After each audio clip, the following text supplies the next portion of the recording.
La idea de esto era, dado que tenemos los archivos de Ernesto, que se han incorporado a nuestra colección de archivos, una de las cosas que yo pensé cuando empecé la gestión era tratar de articular distintos lugares que existen en la facultad, ¿no? Entonces el poder articular los archivos de arquitectura con los archivos audiovisuales, con lo que sucede en la biblioteca, ¿no? Y a partir de eso poder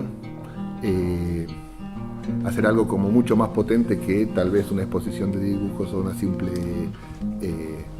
exposición, ¿no? Entonces aparece esta primera exposición, muestra, y que va a acompañar este video con una cantidad de testimonios y de miradas sobre la obra de Ernesto, y que bueno, que espero que sea también el primero de muchos, ¿no? Y entonces se les ocurrió que nos juntáramos nosotros, que compartimos mucho tiempo en la cátedra con Bucho, y como para también charlar un poco de algunos recuerdos, algunas ideas, y también del paso de Ernesto por la facu. Para mí, por lo menos en las primeras épocas, era como un personaje medio hasta mítico, ¿no? ¿No? Sí. Hasta que llegaba Ernesto, ¿no? Y que me acuerdo que era de una sencillez y de una capacidad de seducción, de un encanto. Calculemos a ver qué año empecé la facultad. En el 51, 52, 53. Yo estaba haciendo mi tema, que era un pabellón, y aparece un personaje, que es Ernesto, que se para, mira lo que yo estoy haciendo y me dice, muy mies lo tuyo. Y de repente me trajo una vez un libro de Mies que tenía un tamaño así y así, digamos. Y empezó a desplegarme las hojas. Mira, vos que te gusta dibujar un poco. Mies. No tenía yo la más remota idea de quién era Mies, te das cuenta, ¿no? ¿Cómo le digo? Sí, que es muy Mies lo tuyo, porque qué sé yo había puesto un techito, digamos, ¿no? Bueno, y ahí comenzó la relación con Katzenstein. Me explicó quién es Mies, o sea, me empezó a enseñar. Lo conocí a través de la revista Suma, porque yo era fotógrafo de arquitectura. Y la verdad es que de entrada tuvimos así mucha empatía, no sé, nos entendimos muy bien, nos hicimos amigos muy rápidamente. Y con el tiempo nos hicimos íntimos amigos. Tuve la oportunidad de trabajar en el libro de Bonnet que hace Ernesto Katzenstein, Gustavo Nathanson y otros. En mi primer año en la facultad, iba y corregía con él, porque era el 83, todavía no había cambiado la facultad era un embole, los profesores eran un horror, eran un desastre. Sí, pero ya se sabía, ya estaba concursado. Pero estaban todavía, había que cursar lo mismo, sí, si no tenías que irte a tu casa y esperar un año más. Entonces yo lo iba a ver a él, que me decía exactamente lo opuesto a lo que me decían los profesores, con lo cual, cuando a él le parecía fantástico, a mí me iba pésimo, y cuando a él le parecía una porquería atroz, me iba maravilloso. De hecho, me pasó exactamente eso. Fui muy amiga de Ernesto en sus últimos años y fui totalmente influenciada por él en toda mi infancia. Cuando iba al estudio era muy divertido, realmente muy divertido, ver a mi viejo y a Bucho trabajar. Se sentaban uno enfrente al otro y dibujaban sobre el mismo papel, los dos a la vez. Y lo más notable era que no hablaban de lo que estaban haciendo, estaban hablando de otra cosa.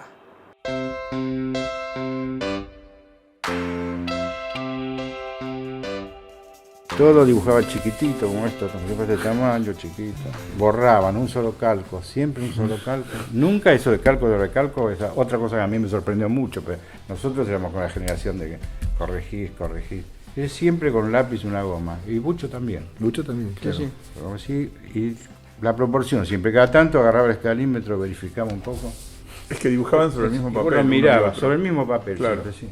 Y lo iban como corrigiendo entre los dos. Sí, hasta que quedaba una cosa casi legible, sin embargo, para ellos había una especie de momento donde todo eso funcionaba. El talento de manejar las proporciones. Dibujaba mucho señoras gordas. Eso, no sé si hay mucho de eso, pero yo las que tengo hay dos o tres que son como señoras gordas, con rulos así, muy lindos dibujos. Siempre así con eso que digo, con el café, con lo que tuviera a mano. Con cualquier cosa.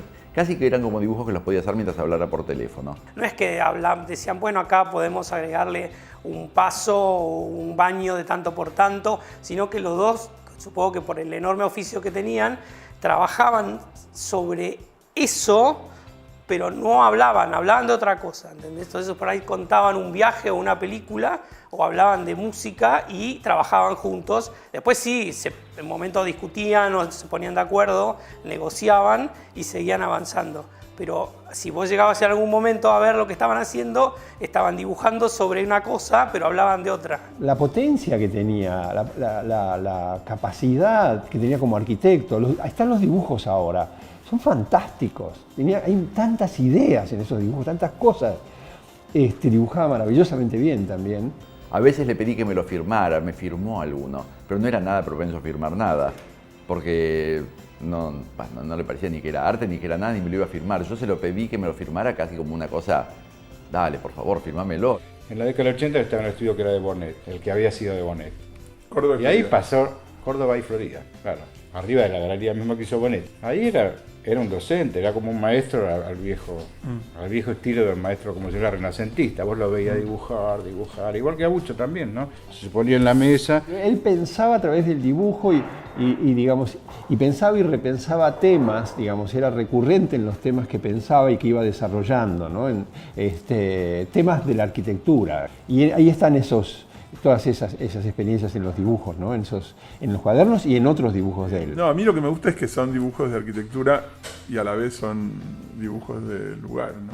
Recurso típico de la arquitectura que hacían ellos, no sé quién de los dos, ¿no? Pero que es como bajar en el mismo plano. Él pensaba ideas de arquitectura, inclusive yo no recuerdo si están en esos cuadernos o no, estudios de él previos al conurbano o vinculados al conurbano. De masas de ladrillo, de ciudades hechas así o cosas así, ¿no? Y, digamos, también me parece que eso hace a su calibre como arquitecto, ¿no? O sea, no es alguien que está esperando el concurso o esperando el cliente que le diga, etcétera, sino que tiene ideas y no son ideas de palabras, digamos, son ideas expresadas como se expresa un arquitecto, ¿no? Con dibujos, con croquis, con la manera que sea, digamos, pero gráficamente donde se ven. El conocimiento profundo de los temas,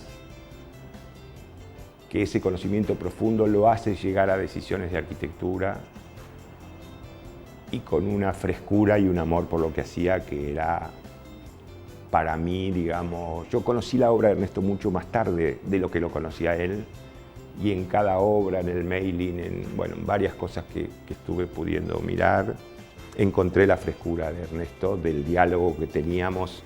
Él empezaba a bocetar arquitectura, lo hacía con 2 líneas. Él tenía la idea, que supongo que un poco la debe hacer cualquier arquitecto, esa idea de que decía, bueno, yo me imagino esto así, y hacía 2 líneas, una cosa.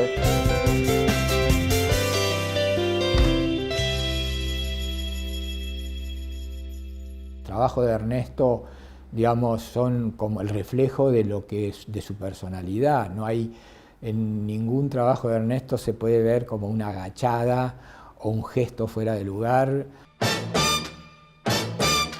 Yo me acuerdo cuando hizo los primeros dibujos de la casa de Punta Piedras. Las ventanas enmarcaban determinada parte del paisaje, mostraban lo que tenía que mostrarse y ocultaban lo que ellos querían que ocultara. Entonces, nada era casual, estaba muy bien pensado el juego entre los ambientes, con ciertas alturas.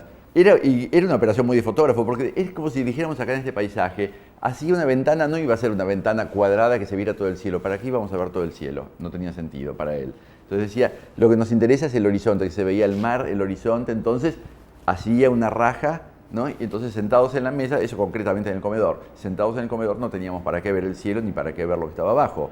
Veíamos simplemente el horizonte. Hicimos las Torres de la Boca, que andan dando vuelta estas de acá. Hicimos las Torres de la Boca, que es un producto completamente intelectual, porque además cuando los ves después, esto de poner la columna, trabajar con la estructura hongo y demás, estas eran las cuestiones en donde las discusiones con Ernesto no se daban. Vos seguías una línea de pensamiento absolutamente de lógica y de formación racionalista. Entonces vos seguías esa línea, aunque alguien dijera, che, pero esta columna acá queda mal, joroba, pero la columna esa sostiene el hongo, ¿entendés? Y tiene que estar en el medio, y chau. Y la columna iba ahí, ¿entendés? Y en ese mundo con Ernesto nos llevábamos muy bien. Ernesto además trabajó mucho para Cogurec, o sea, para una empresa muy grande, intervino en proyectos grandes, importantes, trabajando, digamos, a la sombra de un estudio, ¿no? Yo creo que el punto más alto, evidentemente, fue el edificio, el Conurbán, el punto más alto de su producción, pero pensá que eso fue año 68, 69. En boca de Bucho siempre estaba el refinamiento de Ernesto, la inteligencia de Ernesto, el humor. Sí. El humor, ¿no? Las mejores obras, las que hicieron juntos. Sí, claro. Qué sé yo, a mí en particular, Parque Ox es la obra que más me gusta. Y creo que Montañés también son obras como paradigmáticas. Claro. Bueno, es que creo que estaba el equilibrio entre los dos. En la obra de los dos es muy difícil, digamos, pescar cosas de moda. Esa gran habilidad tenían. No cedían a cosas de arquitectura, como por haber sido la Venecita o temas que en algún momento son muy de la arquitectura, uno lo considera el lenguaje contemporáneo o actual. Y de golpe cambia y vos te das cuenta que era algo que fue efímero, cosa que fue la moda. En la obra de ninguno de los dos pasa, pero pasa menos todavía en la de Ernesto. Me parece que el tema de la precisión de Ernesto era notable, que compartía con Bucho Valiero. Esas cosas de que era de fijarse en detalles mínimos en la construcción. A veces decía, bueno, a esta pared que le falta hay que bajarle 20 centímetros a esta pared, ya está bien. O sea, esta abertura hagámosla un poquitito más grande de tal lado y con eso es suficiente. O sea, era muy de fijarse en detalles muy pequeños y de hacer gestos que fueran casi mínimos. Eso tiene que ver con la pintura. Supongo que tiene que ver también con el gusto suyo por la fotografía. En la fotografía tenía un gusto muy, muy clásico, pero muy elevado también. Creo que el tema de la precisión era algo muy destacado.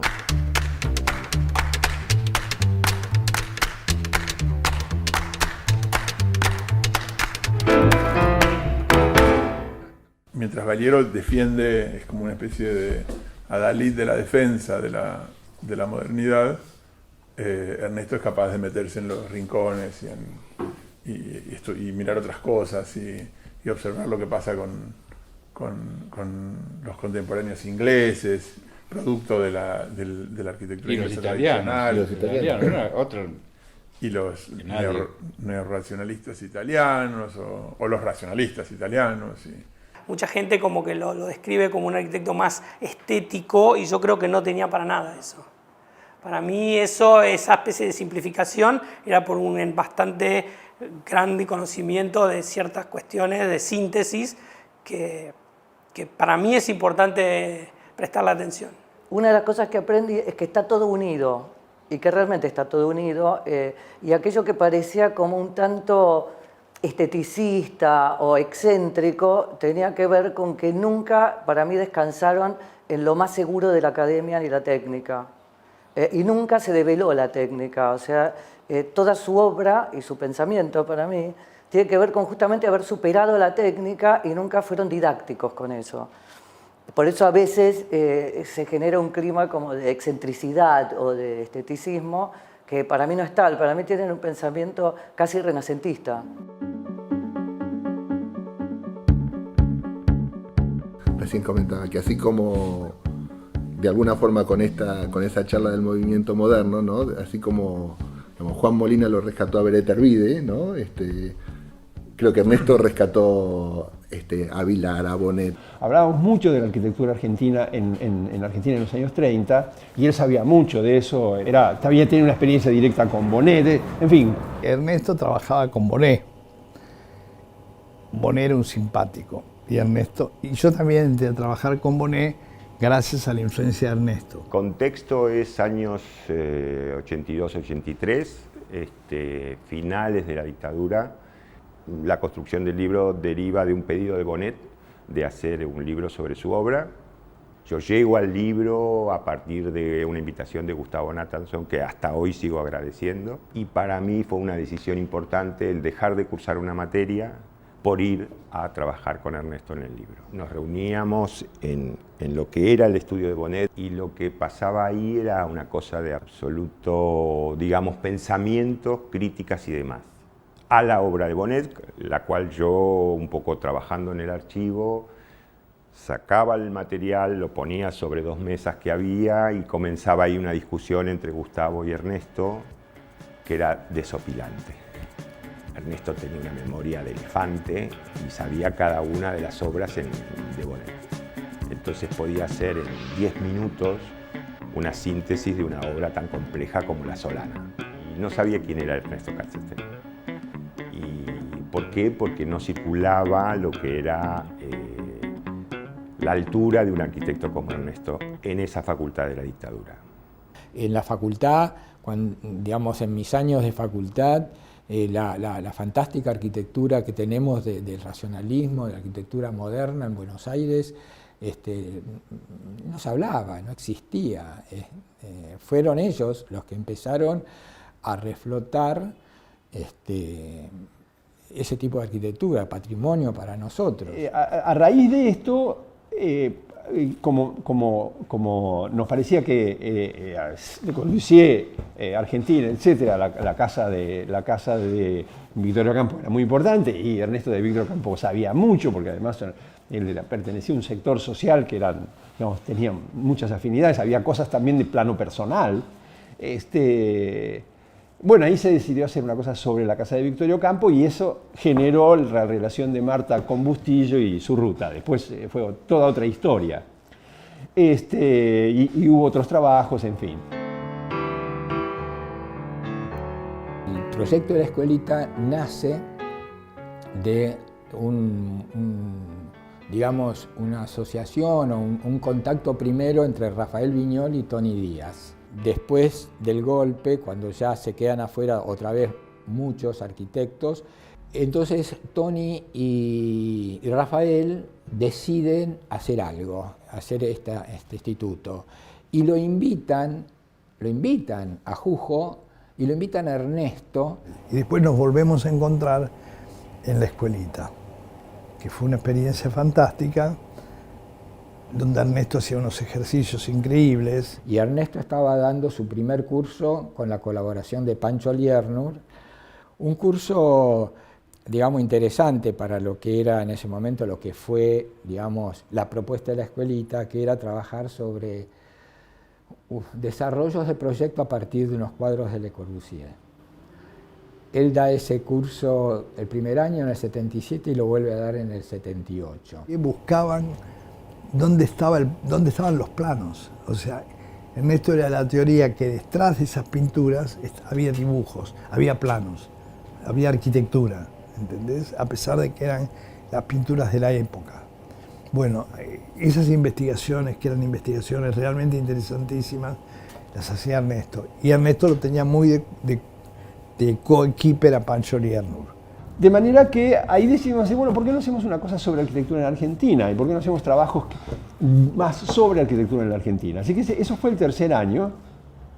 Y ahí se presentaron, porque era así en ese momento la escuelita, era una especie de refugio y entonces algunas personas, no importaba la edad, no era para chicos necesariamente, era otra cosa, era el clima lo que llamaba, y era Ernesto obviamente quien convocaba, no yo, que era quien era, no existía.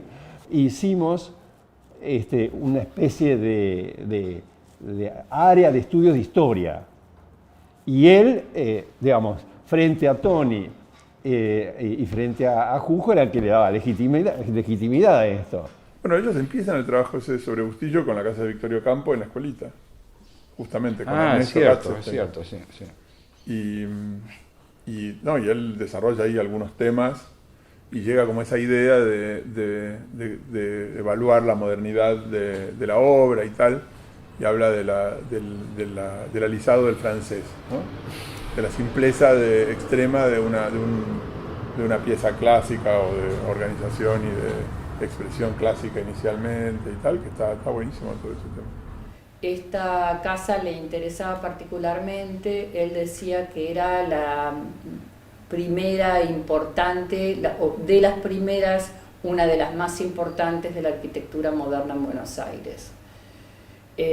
Nosotros en realidad confirmamos una hipótesis que él tenía acerca de el interés muy particular que tenía esta obra por ser hecha por un arquitecto de formación académica y haber logrado un resultado tan moderno. Escucharlo a él era un placer enorme por todo esto que cuenta Mayne, cómo iba asociando una cosa con otra. Entonces, en realidad, yo creo que el corolario de este curso para mí fue la posibilidad de haber estado cerca de Ernesto. Y acá tengo que decir lo primero que tengo que decir de Ernesto. Ernesto era una persona sumamente discreta, digamos, muy retraída, lo opuesto a lo que eran estos personajes de los estudios de ese momento, ¿no? Ernesto, en cambio, siempre tuvo un perfil bajísimo. Porque Ernesto no era blando, Ernesto era un tipo, duro, digamos, duro en términos de cómo se vestía, de cómo se arreglaba, de cómo actuaba. Era un tipo educadísimo, ¿entendés? Lo que te puedo contar, digamos, sobre cómo era mi viejo, yo me quedo pensando siempre en la forma del trabajo. Por ahí no es lo más divertido, pero la forma que él tenía de encarar la profesión, para mí es algo que siempre me llamó la atención, ¿no? Como una persona que iba al trabajo de traje, que Bucho siempre se reía mucho de eso, ¿no? Él se burlaba, pero tenía un poco de razón Bucho. Pero mi viejo se lo tomaba de manera muy formal y trabajaba de manera sistemática. Ernesto era un señor, te digo, era un joven aristocrático, con una cultura enorme. No sé cómo sabía tanto Ernesto a los 25 años de edad, todo lo que pasaba en la arquitectura del mundo. Y la cuestión de la cultura general también era muy impresionante, cómo eso también, supongo, le ayudaría en su trabajo. Y era una persona que tenía mucho conocimiento de todo tipo de música, muy abierto. Digamos, la música que yo escucho ahora, o la forma de la música que yo escucho ahora, es lo que yo escuché de él, que no era solo ópera. Mi viejo escuchaba Lou Reed y escuchaba ópera. Podía estar escuchando cumbia, podía escuchar músicas de películas que llorábamos, o podía estar escuchando Schoenberg, música contemporánea, música electrónica. Nunca tuvo una mirada prejuiciosa hacia nada. Ernesto fue obviamente eso, no lo discute nadie, fue un arquitecto extraordinario, tenía una mirada muy especial sobre la arquitectura, pero tenía una mirada muy, bueno, de artista, era claramente un artista. Ernesto miraba como nadie, como era alguien que miraba con una agudeza increíble, pero al mismo tiempo integraba esa mirada al resto de las cosas. Pero lo más importante para mí es haber dado ese viso de profundidad a la mirada general del mundo. Me parece una persona profundamente moderna, profundamente renovadora, profundamente valiente y generosa. Pero Ernesto era eso, era un tipo inteligente, muy inteligente. Que es muy difícil definir qué es una persona inteligente. Mi amor por la ciudad de Buenos Aires y por su arquitectura, sus lugares, creo que arranca con las charlas con Ernesto, que tenía un conocimiento, conocía hasta el último rincón del barrio sur de la ciudad de Buenos Aires. Vos dijiste algo recién que es muy porteño él. No solamente era porteño, sino como porteño de donde vivía, de Plaza Martín, del Florida Garden, de trabajar toda la tarde y a las 7 salir a tomar, qué sé yo, Negroni. Tanto cosas como del siglo XX. Bueno, otra frase que yo me acuerdo, porque esa se la escuché un par de veces y que me encantó y la adopté porque me parece encantadora, que cuando decía, bueno, está bien, pero no es para telegrafiar al hombre. No es para telegrafiar, ¿no? Sí. Otra que me acuerdo muchísimo, que encontraba, estaba resolviendo un proyecto y algo no salía y vos decías, bueno, más haces así. Y decía, Ernesto decía siempre, no hagas la porquería antes de que te la pidan. Porque como que un cliente tarde o temprano te está... Además era una persona de mucho humor, divertido, cuando rompía esa timidez que lo caracterizaba, ¿no? O sea, era realmente un tipo fantástico, o sea, con muchas cualidades. Y entonces por ese motivo era una persona muy querida, todo el mundo lo quería, era muy querida. ¿Cómo no lo ibas a querer? Era un tipo fantástico. El sentido del humor me parece de las cosas más características de Ernesto, y el tomar la vida con ese humor y con esa seriedad, algo muy difícil y sin solemnidad. Todo eso aprendí de él, y a bailar. Bailaba muy bien, bailamos mucho, Lástima que eso no se quedó registrado en video porque es histórico también, el baile de Ernesto. No, yo fui muy amigo de Ernesto, al quien todavía hasta el día de hoy lo sigo extrañando, lo sigo recordando y lo sigo extrañando. Fue un tipo excepcional, un gran amigo y un tipo muy irreemplazable.